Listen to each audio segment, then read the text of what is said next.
ዓለም መሬትን የሚያጋዩ በርካታ ከኒውክሌር እስከ ሚሳኤል ጅምላ ጨራሽ መሳሪያዎችን ማምረቷንና በውስጧም ለያዘቻቸው በርካታ ፍጥሮቿ ስጋት መሆን ከጀመረች እነሆ ሰነባብታለች።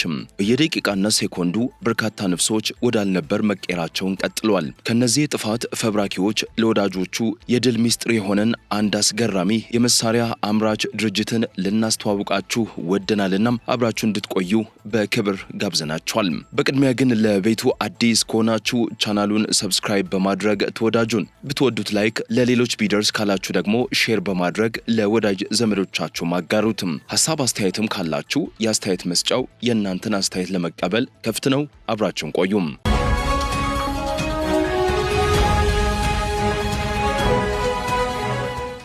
በወታደራዊ ኢንዱስትሪው ዓለምን በሞላ ቢያሱ ተወዳዳሪ የለውም ይባልለታል። የታላቁ ሀገር አሜሪካ የትልቅነት ብቻ ሳይሆን የመታፈሪያም የመከበሪያም ቁልፉ የሚገኘው በእጁ እንደሆነ ይነገራል።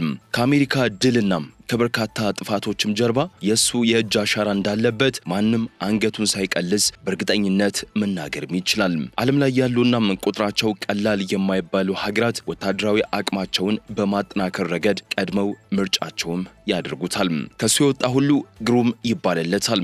ከበርካታ አውዳሚ የጦር ጀቶች ጀርባ የሚገኘውና መቀመጫውን አሜሪካዋ የሜሪላንድ ግዛት አድርጎ በ3 ኪሎ ሜትር ላይ የከተመው ሎክሂድ ማርቲን ይህ የአሜሪካው የመከላከያ መስሪያ ቤት የቀኝ እጅ ሆኖ እያገለገለ የሚገኘው ስኬታማ የወታደራዊ ቁሶች አምራች ድርጅት ምስረታው ከወደ 1995 እንደ ፈረንጆቹ አቆጣጠር እንደሆነ ይነገርለታል። መስራቾቹም እንደ አውሮፓውያን አቆጣጠር በ1912 በሁለቱ ወንድማማቾች ማለትም አለንና ማልኮልም እንደተመሰረተ የሚነገርለት ሎክሂድ በተባለው የኤሮስፔስ ካምፓኒና ግለንና ማርቲን በተባሉ ሰዎች 1965 የተመሰረተው ማርቲን ማሬታ የተባለው ካምፓኒ በጥምረት እንደመሰረቱት ታሪካዊ ዳራው ያሳያል። በተለይም ሁለቱ ማለትም ምስረታውን በ1912 አድርጎ በአውሮፕላን ምርቱ የ1920ዎቹ ሀያል ካምፓኒ የነበረው ሎክሂድና ምስረታውን በ1965 ያደረገው ማርቲን ማሬታ በዘርፉ አንቱታን ያተረፉ መሆናቸው ለአሜሪካው የመከላከያ ግምጃ ቤት ፔንታጎን ስኬት ደጀን ሆነው በመላው ዓለም አንቱታን አትርፈዋል። ታዲያ አሁን ላይ በጥምረት ሎክሂድ ማርቲንን መስርተው በስራ ላይ የሚገኙት እኚህ ሁለት የ20ኛው መቶ ክፍለ ዘመን ድርጅቶች በወታደራዊ ኢንዱስትሪው እድገት ከፍተኛ ሚና እንደተወጡም ይነገርላቸዋል። የያኔው የ1920ዎቹ ጉምቱ የአየር ቴክኖሎጂ ባለቤቱ ሎክሂድ P-38 የተባለች ቀላልና በዘመኑ እጅግ መደነቅን ያተረፈች የውጊያ ጀት ማምረቱ አሁን ላለበት ደረጃ እንደ መሰላል እንደሆነው ይነገራል። ማርቲን ማሬታም ቢሆን ወደ ናሳ የመጠቁትን ናሳ ጀሚናይንና አፖሎ ስፔስን ወደ ጠፈር እንዲመጥቁ ያደረገውን ቲታን ሮኬት የተባለው ቁስ ያመረተና የዘመኑ ውጤታማው የኤሮስፔስ ቴክኖሎጂ ነው። ይህ ተቋም ለአሜሪካው ናሳ አሁን ላለበት እድገትና የጠፈር ላይ ውድድር የጀርባ አጥንት ወይም አዎንታዊ ገፊ ሆኖ ማገልገሉም በጀብዱ ይወራለታል። ከዚያም ሁለቱ የዘመናቱ ዕውቅ የኤሮስፔስ ቴክኖሎጂዎች በ1995 ጥምረት በመፍጠር አሁን ከበርካታ ድሎችም ውድመቶችም ጀርባ ስሙ ገዝፎ የሚነሳው ብሎም የበርካታ ሀገራት ወታደራዊ ተቋማት መታፈሪያና መከበሪያ የሆኑ ዘመን አመጣሽ እሳት አዘል ተዋጊ ጄቶችን እያመረተ በርካታ ቢሊዮን ዶላሮችን ወደ ካዝናው እያስገባም ይገኛል። በየዓመቱ ከበርካታ ሀገራት በተለይም ከአውሮፓ ሀገራት የበዙ ኮንትራቶችን በመውሰድና ዘመን ወለድ የሆኑ የ21ኛው መቶ ክፍለ ዘመን የተራቀቁ የጦር ቴክኖሎጂዎችን በማስታጠቅ ላይም ይገኛል። ታዲያ ዋና መቀመጫውን በአሜሪካዋ የሜሪላንድ ግዛት ላይ ያደረገውና በወታደራዊ ቁስ ምርቱ በመላው ዓለም ወደር የለውም የሚባልለት ሎክሂድ ማርቲን ወደ 116,000 ገደማ የሚጠጉ ስልጡን በእያንዳንዱ የሙያ ዘርፍ የላቀ ዕውቀት ያላቸው ሰራተኞች እንዳሉት በድርጅቱ ዙሪያ የተሰሩ ሰፊ ዘገባዎች ያሳያሉ። ድርጅቱ ከሳተላይት ምስል አሳሾች እስከ መረጃ ሰብሳቢ ጀቶች፣ ከወታደራዊ ቁስ አመላላሽ ሄሊኮፕተሮች እስከ ሰማይ ሰንጣቂ የማክ ፍጥነት ያላቸው ቦምብ ጣይ ጀቶች፣ ከእሳትና ድንገተኛ አደጋ ፈጥኖ ደራሽ ጀቶች እስከ ልዩ ግዳጅ ፈጻሚ ሄሊኮፕተሮች በሙሉ በተዋጣለትና ዘመኑ በሚጠይቀው ቴክኖሎጂ ታግዘው በማምረት ላይም ይገኛል። ይህ ብቻ ሳይሆን ህዋ ላይ ሆነው መረጃን የሚቃርሙ ሳተላይቶችን፣ መርከቦችን፣ ባህር ሰርጓጅ መርከቦችንና የኤሌክትሮኒካል ዋርፌር ጭምር እንደሚያመርትም ይነገራል። የዚህ ስመጥር ድርጅት የእጅ ውጤት ከሆኑ የጦር ቴክኖሎጂ ውጤቶች መካከል ባለአራት ሞተሩና በተለይም ለወታደራዊ ቁሶች ማጓጓዣነት በስፋት ጥቅም ላይ እየዋለ የሚገኘው 26 የአሜሪካ ልዩ ዘመቻዎችን በ22 ሀገራት ላይ በብቃት እንደተወጣ የሚነገርለት ሎክሂድ ማርቲን C130 ሱፐር ሄርኩለስ እና ኋላ ላይ የተሻሻለው ሎክሂድ ማርቲን C130 J ሱፐር ሄርኩለስ አንደኛው ነው። ሌላኛው በ21ኛው መቶ ክፍለ ዘመን አሜሪካን ካስከበሩና ተፈሪነቷን ከጨመሩ የጦር ቴክኖሎጂዎቿ ከቀዳሚዎቹ የሚመደበው ዘ ጀነራል ዳይናሞክስ F-16 ፋይቲንግ ፋልከን እየተባለ የሚጠራው ባለ አንድ ሞተር ነገር ግን ደግሞ አይነተ ብዙ ግዳጆችን በመፈጸም የሚታወቀው የዩናይትድ ስቴትስ ኤርፎርስ ንብረት የሆነው ጀት ነው። ይህን ዘመናዊ የጦር ጀት ከዩናይትድ ስቴትስ በተጨማሪ ቱርክ፣ እስራኤል፣ ግብጽ፣ ደቡብ ኮሪያ፣ ግሪክ፣ ታይዋን፣ ቤልጅየም፣ ፖላንድና ዴንማርክ የመሳሰሉ ሀገራት በብዛት ወደ አየር ኃይላቸውም ቀላቅለውታል።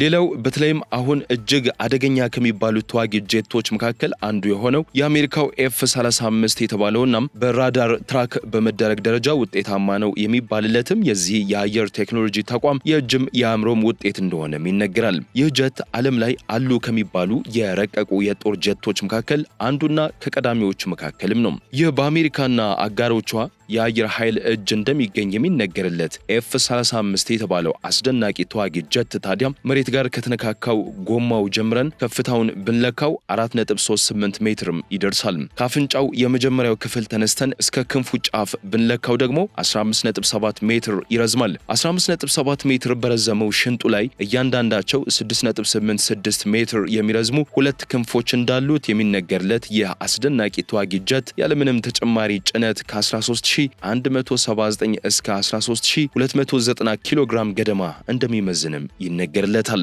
በርቀት መቆጣጠሪያ የሚታዘዙና ምድርን እንደ እሳት የሚያንገረግቡ በርካታ ቦምቦችን ጨምሮ ከአየር በአየር ለሚደረጉ ውጊያዎች የሚያገለግሉ በርካታ የእሳት ቦምቦችንና ጥይቶችን በጉያው ያዝ አድርጎ 1200 ኪሎ ሜትሮችን ያካልላልም ይባልለታል። ከራዳር ውጭ ሆነው ግዳጅን በብቃት ከሚፈጽሙ የአምስተኛው ትውልድ ቦምብ ጣይ ጀቶችም ይመደባል።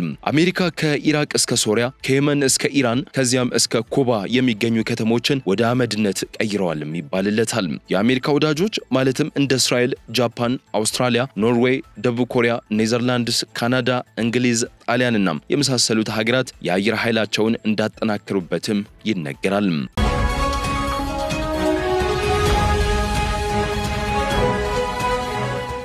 ታዲያ የዚህ ተፈላጊ ተዋጊ ጀት አምራቹ ይሄው ሎክሂድ ማርቲን የተባለው ድርጅት ነው።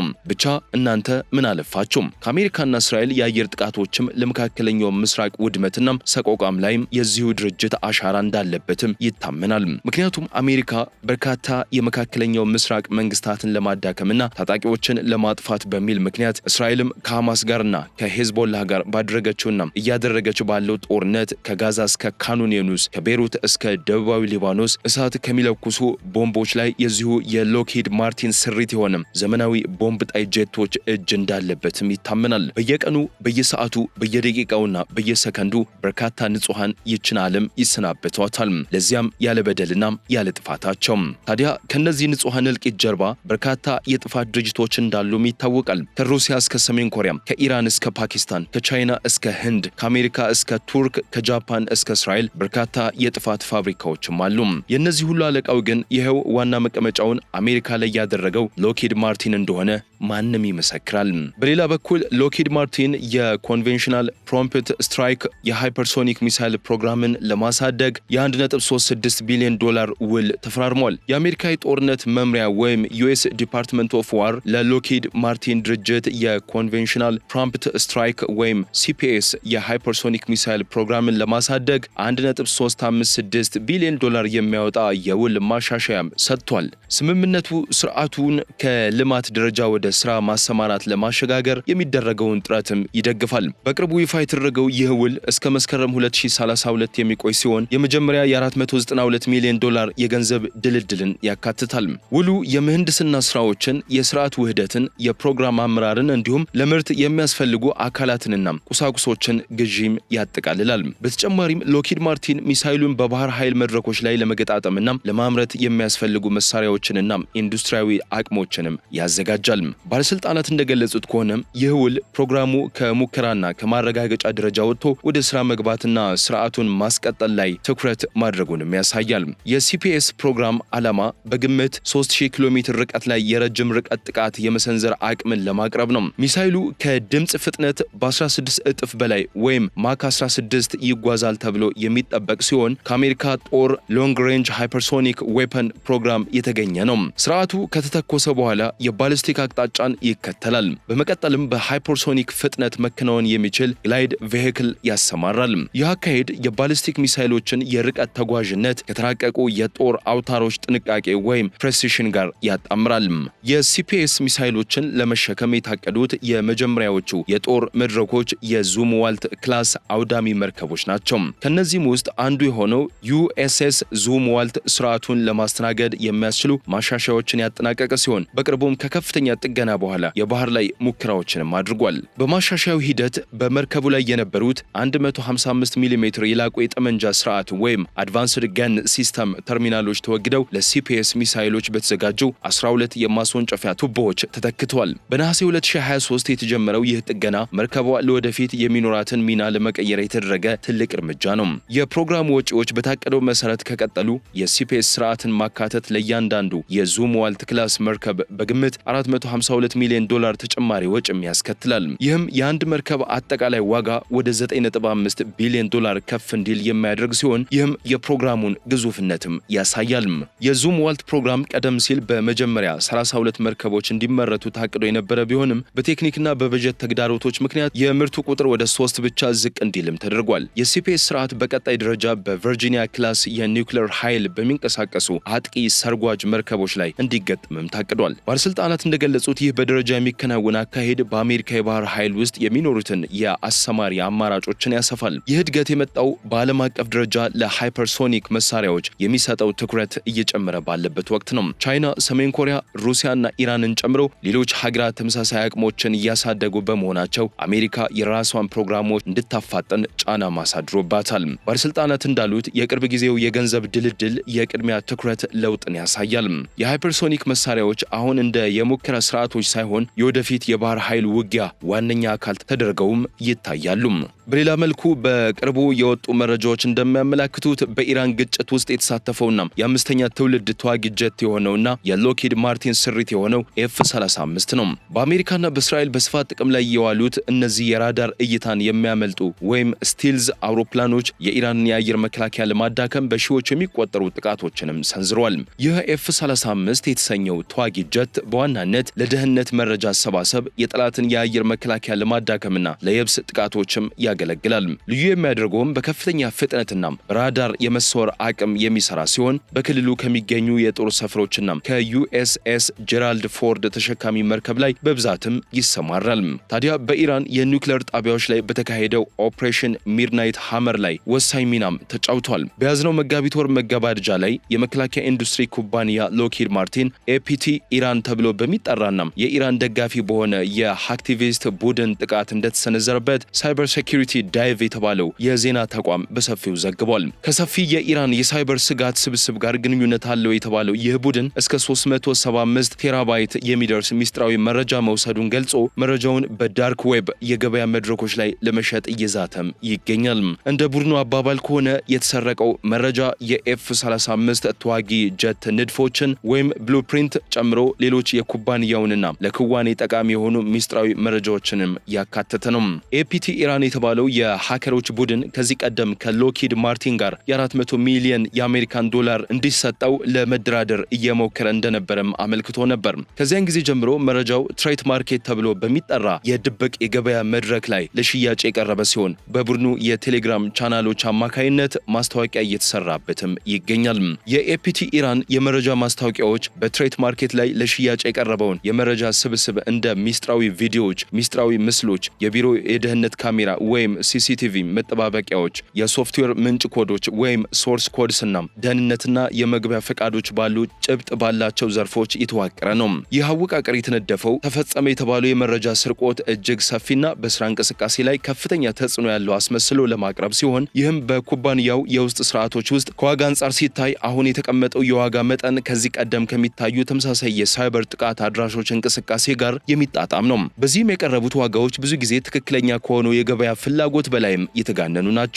እነዚህ አሃዞች እውነተኛ የሽያጭ ተስፋን ከማንጸባረቅ ይልቅ ጥቃቱ ያስከተለው ተጽዕኖ ከፍተኛ እንደሆነ አጋኖ ለማሳየትና በኩባንያው ዝና ላይ ጫና ለመፍጠር የሚደረግ የተጽዕኖ ስትራቴጂ አካል ተደርገው ቢወሰዱም ይሻላል። እንደ ኤፒቲ ኢራን ባሉ በርዕዮተ ዓለም በሚመሩ ቡድኖች ውስጥ የመረጃ ስርቆት ይገባኛል ጥያቄዎች ብዙ ጊዜ ለጂኦፖለቲካዊ መልእክት ማስተላለፊያነትና ለስነ ልቦና ተጽዕኖ መፍጠሪያነት የሚውሉ ሲሆን የገንዘብ ትርፍ ሁለተኛ ደረጃ ላይ የሚቀመጥ ጉዳይ ነው። ኤፒቲ ኢራን ራሱን በእስራኤልና ከሷ ጋር አጋርነት ባላቸው ሀገራት ላይ ጥቃት የሚሰነዝር የሃከሮች አካል አድርጎም ያቀርባል። ይሁን እንጂ የቡድኑ እንቅስቃሴና አቋም እንደሚያሳየው ከሆነም ከኢራን መንግስት ጋር ግንኙነት ባላቸው ሰፊ የሳይበር ኦፕሬሽኖች ውስጥ እንደ አንዱ ደጋፊ ክፍል የመሆን እድሉም ከፍተኛ ነው። ቡድኑ ራሱን ችሎ ከመንቀሳቀስ ይልቅ የሳይበር ስጋት ስብስቦች በመንግስት የሚታዘዙ ዓላማዎችን ለማሳካትና ማንነታቸውን ለመደበቅ ሲሉ በርዕዮተ ዓለም የተቀረጹ የአክቲቪስት ስሞችን የሚጠቀሙበትን የተለመደ አካሄድም ይከተላል። ከክዋኔ አንጻር ሲታይ ቡድኑ ትኩረት አድርጎ የቆየው ግላዊ መረጃዎችን አውጥቶ ይፋ በማድረግና እንደ ነዳጅ ስርጭት፣ የኬሚካል መጋዘኖች፣ የምግብ አቅርቦት ሰንሰለቶችና የውሃ አስተዳደር ስርዓቶች ባሉ ወሳኝ መሰረተ ልማቶች ላይ በሚሰነዘሩ መሰረታዊ ረብሻ በሚፈጥሩ ጥቃቶች ላይ ነው። በእነዚህ እንቅስቃሴዎች ውስጥ የታዩት ስልቶች የጥቃት ኢላማዎችና የመልእክት ቅንጅቶች ሳይበር አቬንጀርስ ከተባለው ስብስብ ጋር ግንኙነት እንዳለው የሚያሳዩ ሲሆን ይህም ኤፒቲ ኢራን ራሱን የቻለ ቡድን ሳይሆን የመንግስትን ዓላማ ለማስፈጸም የተዋቀረ ሰፊ የሳይበር ተጽዕኖ መፍጠሪያና ረብሻ ማነሳሻ ስትራቴጂ አካል መሆኑን የሚያጠናክር ግምገማ ነው ይላሉ የፖለቲካ ተንታኞችም።